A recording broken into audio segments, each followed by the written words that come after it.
Hello everyone, it's Tuesday. I'm Jake Penkethman and this is Newsround live on CBBC.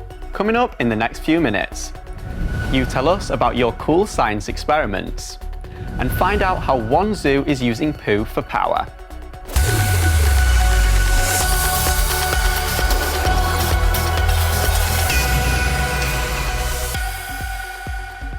First today, here at Newsround we love science, and this week is none other than British Science Week. It's a 10-day celebration of science, technology, engineering and maths, and there are thousands of events being held all across the UK.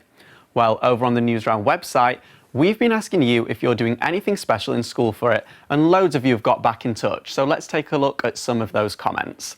So Cameron 5M says, my school may launch rockets, which is exciting.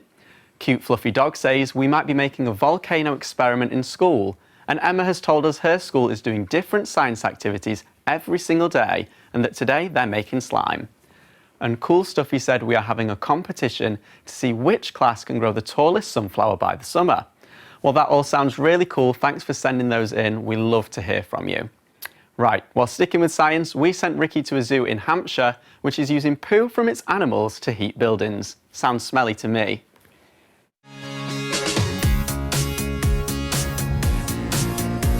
Who knew the power of poo was so mighty?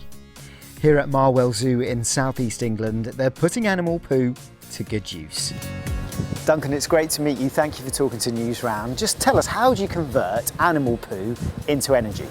Well, we start with the keepers who are obviously out cleaning the animal houses every day, and they sweep up the poo from the paddocks and from inside the animal houses, and they pop it in a wheelie bin where it gets collected by our animal waste truck. That waste is then shredded because we need a very fine material to be able to process it, and then dry.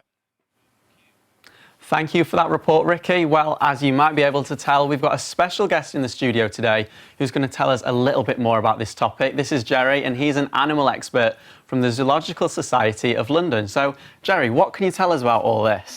Is this live? This is live. Is this on telly? Yes, this is on the hiya, Mum. Newsround. Hiya. This is fantastic. This is great. I mean, look at the set here. It's really, really good, isn't it? I can't believe it. Sorry, what did you say there? So I'm just asking you, what is it about the zoo and using the poo for power that you can tell us a little bit about here? Well, I tell you what, I love the zoo. I love it, and I particularly have got a really vested interest in giraffes. I think that they're the unsung king of the jungle. I can't stress enough how good they are. I mean, somebody said a joke the other day about giraffes. You want to hear it? Go on. It said, what do you get when you cross a plane with a giraffe?